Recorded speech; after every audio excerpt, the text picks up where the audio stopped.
Well, for a little bit more reaction on the news of the withdrawal of French and European troops in Mali, we're now joined by Oxfam's West Africa Regional Director, Asalama Dawalak Sidi.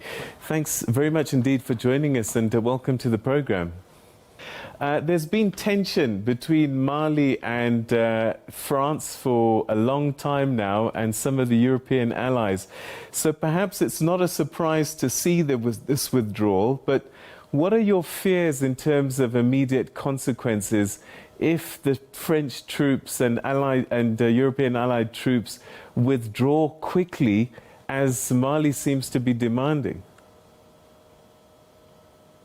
Well, first of all, let me tell you that in Oxfam, this withdrawal is for us a terrible admission for a failure, because the military troops, especially the French one, have been in Mali since 10 years. And unfortunately, the security crisis was not managed, and the humanitarian crisis has even worsened. And this is really Oxfam's biggest concern, because we have seen a lot of people needing humanitarian assistance. To give you some numbers, in Mali right now, 7,500,000 people are in humanitarian need. All right, so you saying that the French troops were not helping as much as they could have with their presence? Well, the military solution is not the right one to address the issue in Mali. We strongly believe in Oxfam that what needs to be addressed is the root causes of the inequalities in Sahel and in Mali. And we have been warning the Sahel leaders as well as the partners, all the decision makers, that they shouldn't only focus on the security, on the military intervention, but listen to the community members, take into account community members, and try to bring back that social contract between leaders and communities that unfortunately has broken down. So unless the root issues of inequalities in Sahel and Mali are addressed, we in Oxfam believe that this is going to be continuing for years again. Would this help explain why it seems some citizens are quite happy to see France leaving, that they feel that perhaps that they've been let down? The frustration from the population have started actually a while ago. People have been expressing their frustrations because they felt like they were not being listened and their basic rights are not being addressed. In Oxfam West Africa, we have recently launched a report to find out how Sahel leaders and West African leaders are respecting their commitment to reducing inequality. And unfortunately, the report reveals again that West African leaders are the least committed to reducing inequality. So the movements that we are seeing now in Sahel, especially in Burkina Faso, in Mali, are exactly this frustration that, their own needs are not being met and they're not being listened to. And we in Oxfam believe that people need to be listened to. Community members, local civil society organizations, especially women and young people, need to be listened to. And any strategy that should address the issue in Mali or in Sahel should take into account the voices of men, women, and young people in this, part of Africa.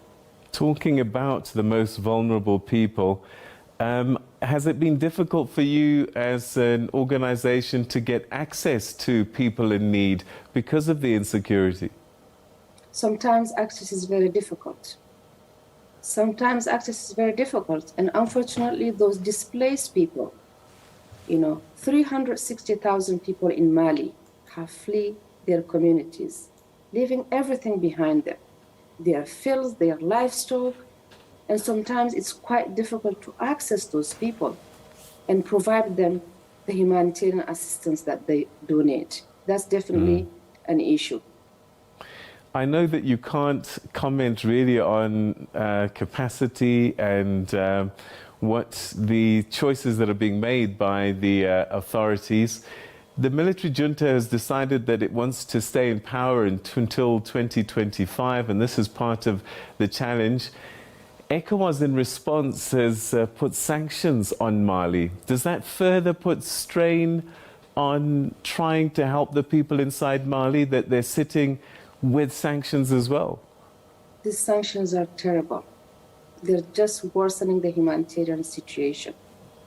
Mali depends on its neighbors, for instance, for food importation. Mali's health system in 2019 functioned because of, 33% of the budget that allowed the health system to function came from external donors. So again, these sanctions are impacting even more the most vulnerable people. And that's why Oxfam, alongside with other international and national organizations, have called on ECOWAS to review these sanctions, because at the end of the day, again, the people who would suffer are the most vulnerable ones, the ones who are already struggling to get food, the ones who are struggling to get potable water. All right, so it sounds as if your message to ECOWAS is their intention to try and manage the military junta. The unintended consequence is that millions of Malians are the ones actually suffering as a result of these actions. Exactly. At the end of the day, who would suffer? Who would suffer is really the community members and the most vulnerable ones. All right. That's exactly the point. That's why we call on ECOWAS to review these sanctions. Ms. Sidi, we're going to have to leave it there. Thank you so much indeed for joining us and giving us some insights into the challenging situation that Malians are facing at this time. Thank you.